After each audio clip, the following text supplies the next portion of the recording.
Good day, I'm Josh Robin. You're watching a special report here on Spectrum News. It is now 2:47 on the east coast of the U.S.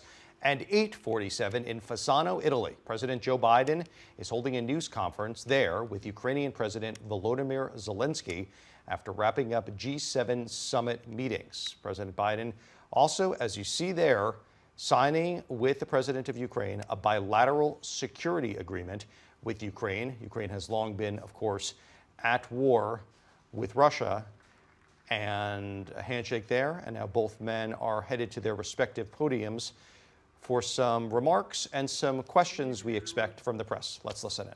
Last year at the NATO summit in Lithuania, the United States brought together every member of the G7 to sign a joint declaration of support for Ukraine.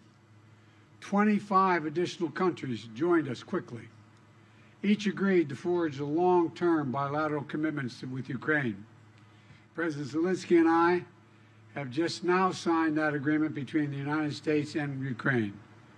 Our goal is to strengthen Ukraine's credible defense and deterrence capabilities for the long term.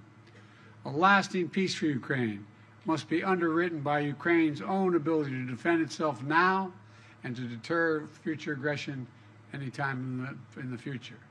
The United States is going to help ensure that Ukraine can do both, not by sending American troops to fight in Ukraine, but by providing weapons and ammunition, expanding intelligence sharing, continuing to train brave Ukrainian troops at bases in Europe and the United States, enhancing interoperability between our militaries in line with NATO standards, investing in Ukraine's defense industrial base so in time, they can supply their own weapons and munitions, working with Ukraine's partners to build a future force that is strong, sustainable, and resilient, and supporting Ukraine's economic recovery, as well as its energy recovery, after Russia has repeatedly targeted Ukraine's energy grid with massive attacks in the futile attempt to break the will of the Ukrainian people.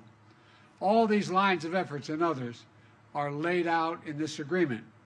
Additionally, the G7 achieved a significant outcome this week on the matter of Russia's frozen assets in Europe and other places outside of Russia. Back in 2022, 2 days after Russia's invasion, members of the G7 and the European Union worked together to freeze $280 billion in Russian central bank funds outside of Russia.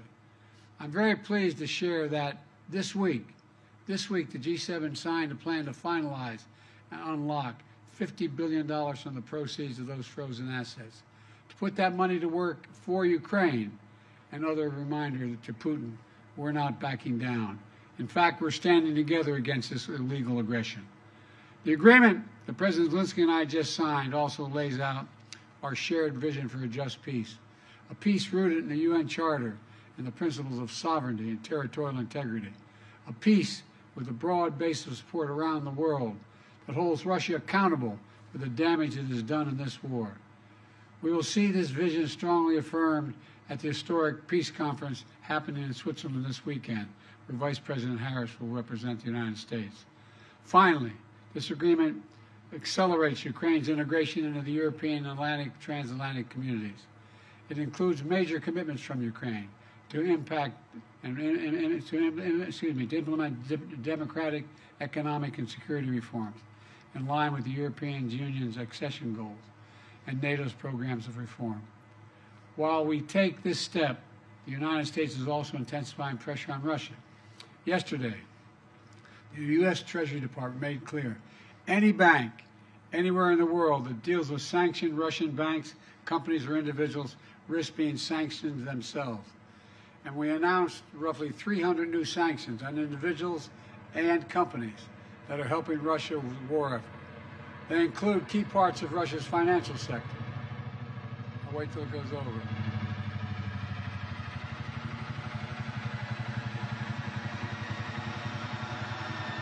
As well as individual and entities that supply Russia with items critical to its defense production, like microelectronics,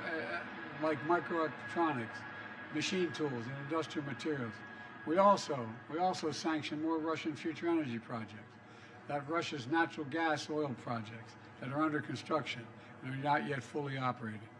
Putin is counting on revenues from these projects. Our sanctions will disrupt those plans. Plus, at the G7, we discussed our shared concern about countries like China, where we're supplying Russia with materials they need for their war machine. And we agreed to taking collective action to push back against that activity. Let me close with this. We've taken 3 major steps at the G7 that collectively show Putin we cannot wait us out. He cannot divide us. And we'll be with Ukraine until they prevail in this war. First is the bilateral security agreement just signed. Second, historic agreement to provide $50 billion in value from Russian sovereign assets to Ukraine. And third, an agreement to ensure our sanctions efforts disrupt third countries that are supplying Russia's war efforts. That will increase pressure on the Russian economy. Collectively, this is a powerful set of actions, and it will create a stronger foundation for Ukraine's success. 2.5 years ago, Putin unleashed a brutal war on Ukraine, and it's been a horrifying ordeal for the Ukrainian people who are so brave and incredible. It's also been a test for the world. Would we stand with Ukraine?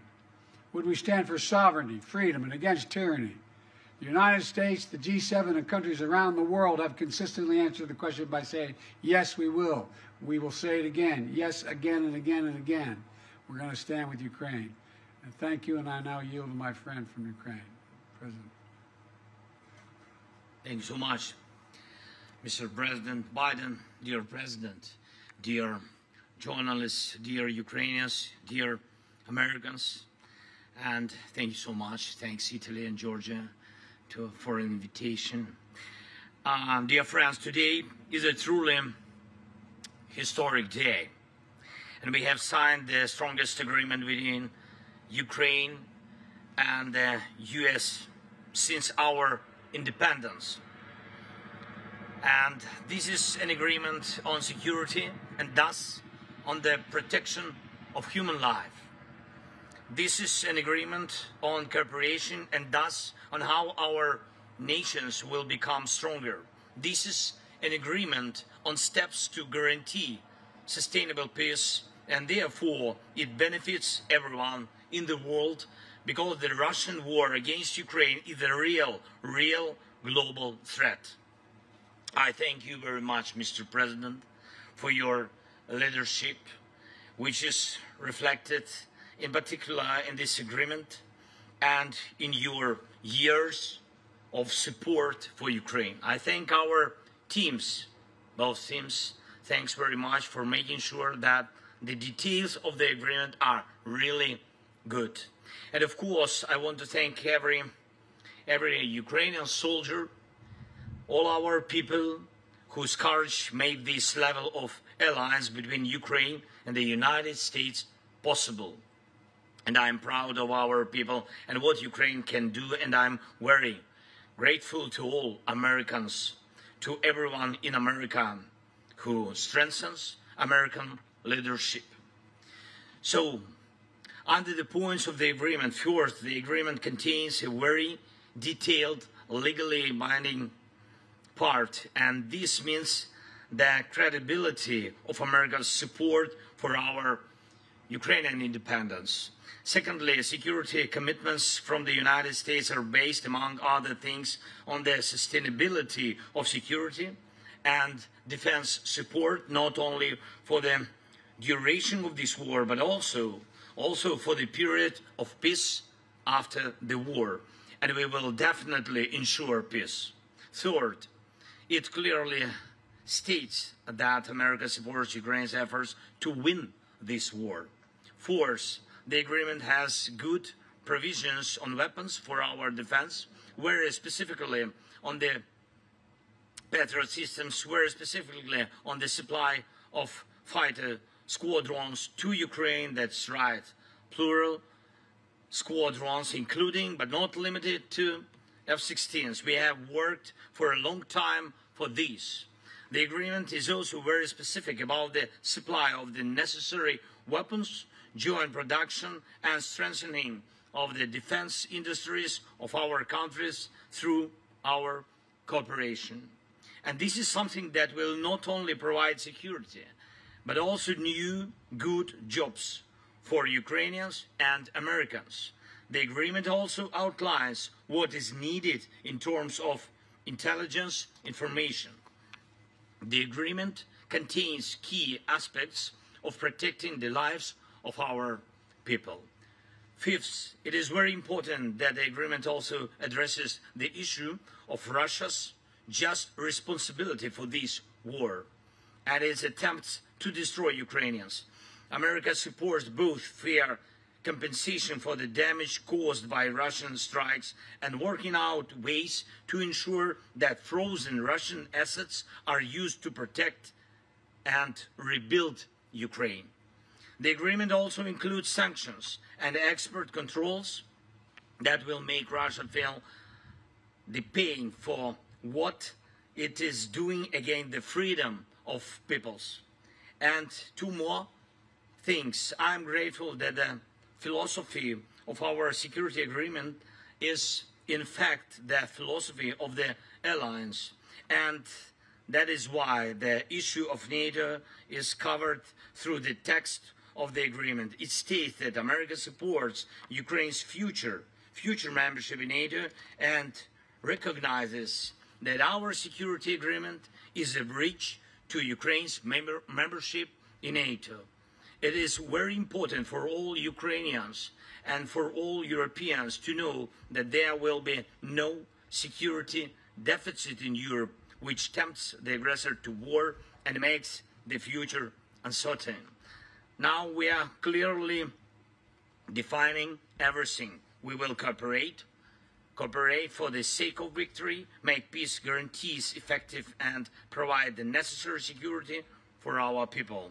And thank you, Mr. President, for your leadership in the G7's decision on 50 billion loan for Ukraine. It's a vital step forward in providing sustainable support for Ukraine in winning this war.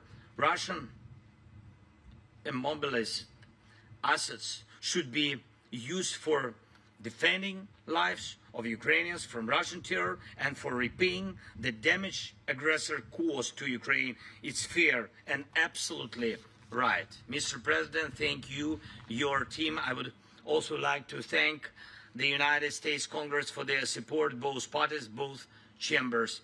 Thank you, and thanks to every American heart that does not betray freedom and supports us.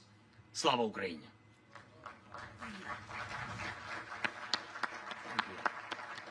Now what we'll do is we're going to take two questions from American reporters and a question each from two American reporters and a question each from two Ukrainian reporters. The first person I'm to call on is Colleen Long of the Associated Press. Thank you. Thanks, Mr. President. About 2 weeks ago, you changed course to allow Ukraine to fire U.S. weapons into Russia. Given the reported successes, would you consider further expanding the parameters on U.S. weapons into Russia, even despite your concerns about escalation? And on the news from home, you're going through something that so many American families go through, the intersection of addiction and the criminal justice system, but you're not like most families. Was your son able to get a fair trial? Do you believe the Justice Department operated independently of politics? And for President... Let me answer your question and you ask his question, okay? With regard to the first question, it is clear that the near abroad, meaning just across the line of the border with Russia and Ukraine, that it makes a lot of sense for Ukraine to be able to take out or combat what is coming across that border. In terms of long-range weapons, longer-range weapons into the interior of Russia, we have not changed our position on that sort.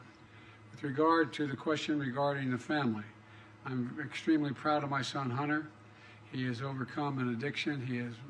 He's one of the brightest, most decent men I know, and I am satisfied that I'm not going to do anything. I said I abide by the jury decision, and I will do that, and I will not pardon him.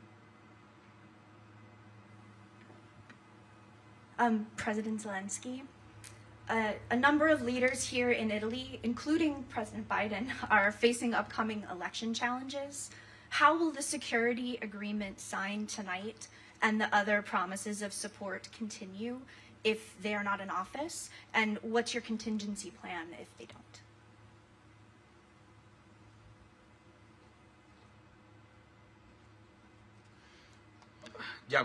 Thank you for this question. May I ask?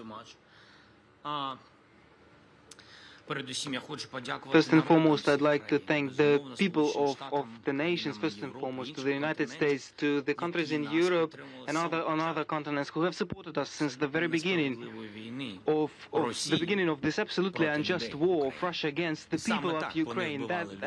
That is it. They've been killing people, homes and territory. All that is very important. It is part of life. But first and foremost, we're speaking about people and lives of people. You understand? And this war was unjust since the very beginning. The war of this evil, whose name is Putin, the war against the people of Ukraine. And he has killed so many people. To say that it is not him, there was a military man who did it. The last one is just an instrument of his, and he's playing this instrument, and therefore it is important for us that since the very beginning we were supported by people, by nations, because they understood that we share common values. We simply want to live, and the people understood. They imagined what will happen if such evil attacks them, and therefore we were supported by people. And I thank President Biden and other leaders who, since the very beginning of the invasion, Putin's invasion, started to support us. They, based on their values, they were based on the voice of their people, and it is impossible without people. And I am sure that this nation chooses leaders and presidents, and it seems to me that no matter whom the nation chooses, first and foremost, it seems to me that everything depends on the unity within this or that state. And if the people are with us, any leader will be with us in this struggle for freedom. Call on a Ukrainian reporter? Yeah, with pleasure. Thank you so much. Так, будь ласка, телеканал Інтер. Yes, please, Inter. Irina Ivanova, Ukraine, and I have a question for both leaders. So today, during the G7 meeting, the discussion focused on developing Ukraine's air defense system based on the most advanced Western complexes and also on enhancing long-range capabilities. So my question is, can you provide any details on the initiative and about the readiness of our allies to take part in it? Thank you. I'd be happy to respond to that. We have acquired commitment from 5 countries so far for Patriot batteries and other air defense systems, as well as we've let it be known to those countries that are expecting from us air defense systems in the future, that they're going to have to wait. Everything we have is going to go to Ukraine until their needs are met, and then we'll make good on the commitments we made to other countries. I think President Biden already answered your question. Really, he knows, and all other partners, they know that urgently we need 7 Patriot systems. Yes, to save our cities, not all of them, it's a pity, but urgently 7. And we discussed the possibility of having 5 of them. It's true, but the partners work on it. It doesn't mean that tomorrow we will have these 5 systems, but we see in the closest future good result for Ukraine. You'll have some relatively quickly. American reporter, Josh Weingrove, Bloomberg. Thank you, Mr. President. I have a question for President Zelenskyy shortly on the announcements, but if you don't mind, I'd like to ask you about your discussions on the situation in Gaza here at the summit. You were asked just a short time ago about it after the skydiving demonstration. Can you give us your assessment of Hamas's response? And do you believe that they are trying to work towards a deal, or is this response working against a deal? And what is your message to allies, including those here at the G7, about what more, if anything, the U.S. can do to drive towards a peace agreement? Thank you. I wish you guys would play by the rules a little bit. I'm here to talk about a critical situation in Ukraine. You ask me another subject. I'll be happy to answer it in detail later. But the bottom line is that we've made an agreement. I've laid out an approach that has been endorsed by the UN Security Council, by the G7, by the Israelis, and the biggest hang-up so far is Hamas refusing to sign on, even though they have submitted something similar. Whether it now comes to fruition remains to be seen. We're going to continue to push. I don't have a final answer for you. And to President Biden's point, a question about today's discussions. President Zelenskyy, the $50 billion today, you've had the supplemental, of course, from the U.S. Congress recently. Can you give us an assessment of the situation on the battlefield right now and what has been given now? How long will this get you in terms of either stopping the Russian advance or making headway on this? And how long will it last you if indeed future leaders or current leaders are unable to reach consensus on further aid packages? And President Biden, I'd welcome your assessment of the situation currently on the battlefield and what difference the supplemental has made as well, sir. Thank you.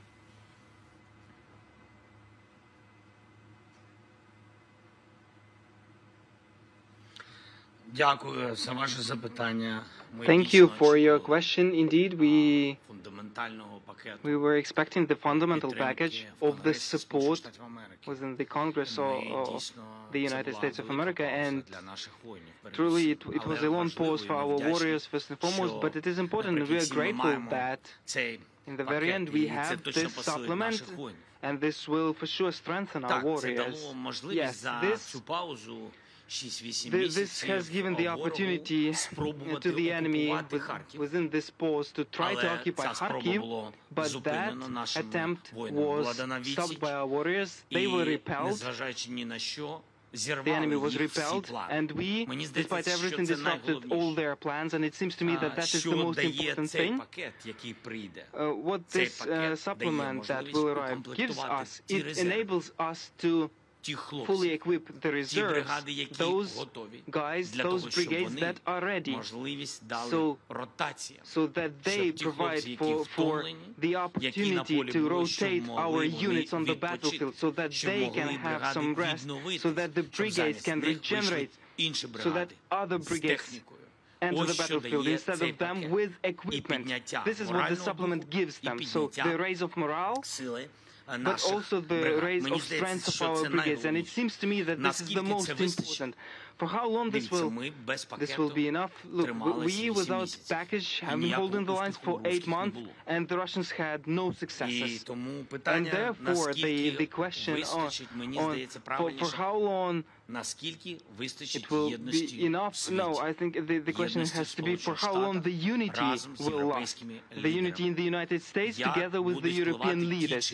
How these or those elections will influence this unity. It seems to me that we should look on this exactly this way, to preserve unity, to preserve the integrity of the world, integrity of the democratic world, because if Ukraine does not withstand, the democracy of many countries will not be able to withstand, and I'm sure of that. By the way, the idea that we had to wait till we passed the legislation overall, even held up by a small majority of our Republican colleagues, was just terrible. And there's a lot more money coming beyond what's already come in the other tranches that are available now that we've passed the legislation. So they'll have what they need and get it there as quickly as we possibly can. Thank you so much, Mr. President. Telegraph, будь ласка. Telegraph, please. Good evening. My name is Yaroslav Zharin of Telegraph UA. Thank you for this opportunity. I have a long way from Kyiv and have enough time to prepare such long question. Firstly, to Joe Biden.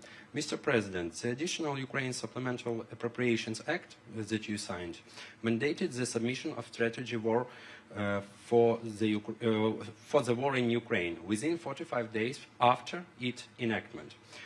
This deadline passed on June 8th, and now yet the international community has not seen this strategy. Has it been developed?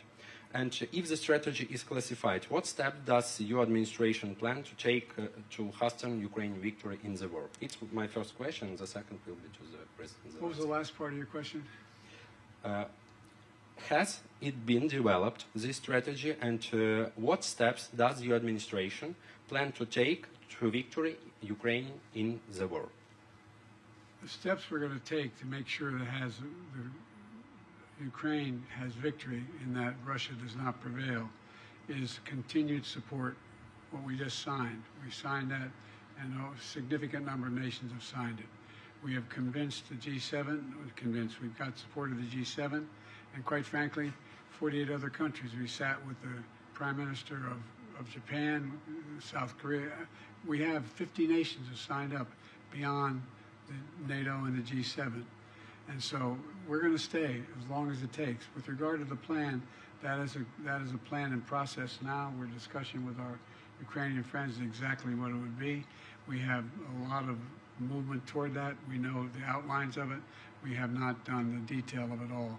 But we know what Ukraine is capable of doing when given the material to defend themselves, and that's exactly what they're doing now.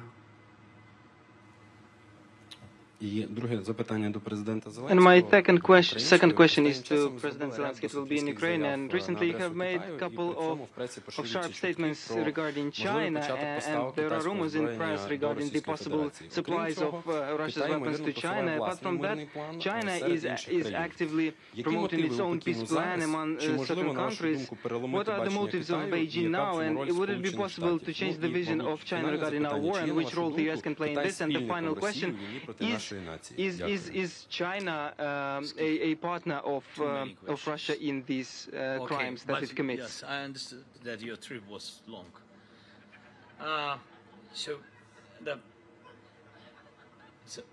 First of all, I had phone conversation with a leader of China by phone. He said that he will not sell any weapon to Russia. That is the first. We'll see with you. We'll see. But he said to me, if he is a respectable person, he will not, because he gave me the word.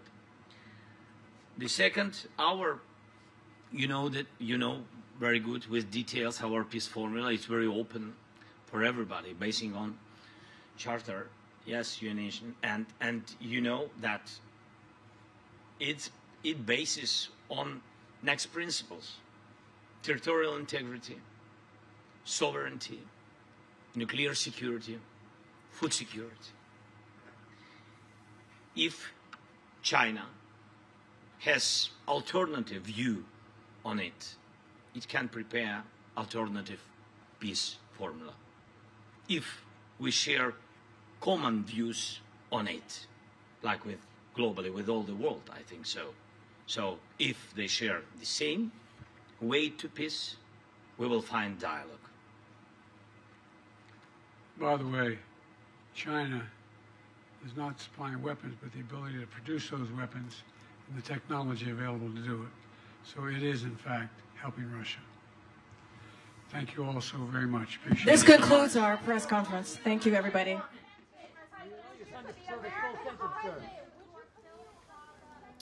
All right, you just heard President Joe Biden announce a 10-year bilateral defense agreement with Ukraine that involves providing Kyiv weapons and training, but not U.S. troops. Ukraine has, of course, long been fending off a Russian invasion. This pact comes as both Biden and the Ukrainian President Volodymyr Zelenskyy, you see him there leaving the stage with Biden. They're both at the G7 summit in Italy, and other nations are also offering support for the embattled Eastern European country, including a $50 billion loan that will be backed with interest from seized assets. Closer to his family, Biden was also asked about his son's conviction this week, and he repeated that he would not pardon Hunter Biden. Joining me now, Spectrum News political anchor Holly Gregory, political director Bob Hart. But let's start with Spectrum News Washington, D.C. reporter Evan Kosloff. Evan, talk about the security agreement. If Biden doesn't win re-election in November, Donald Trump will not have to keep this agreement in place. Is that right? And the $50 billion loan. What can you tell us about that? Right, that's exactly right. And I think there was a really telling moment towards the end there when Zelenskyy was asked, you know, with all this money that's been sent, how much longer do you think that your troops can continue here? And what he brought up was that the real question is for how long will the unity last, bringing up the support that Ukraine has received from both the U.S. and from countries in Europe. And basically, and he directly brought up the importance of the upcoming elections because there has been so much support. President Biden has been a major supporter of Ukraine for years now. Of course, it's been 2 years and 4 months since Russia invaded. And basically, this agreement that was signed here is about strengthening defense and security. But you are exactly right. The big question is just how long lasting that agreement would be. Former President Trump has been less supportive of Ukraine and sending money their way. Of course, it took many, many months for the military aid to get through the U.S. Congress. It was late last year when Zelenskyy was at the White House and President Biden was holding an event calling for this military funding, but it wasn't until April until the money was actually sent there. And then, you know, there's a similar conversation happening in Europe where we talk about these elections for the EU, where we saw major gains from the far right. And so the big question really is, will this support continue? You brought up the major loan of $50 billion. There are a lot of questions about whether Ukraine's going to continue to get this support. Holly, let's turn to you. Can you give a little bit more analysis on what Evan was saying about Trump's support on Ukraine? And more broadly, how much do you see international affairs being a topic of concern among American voters?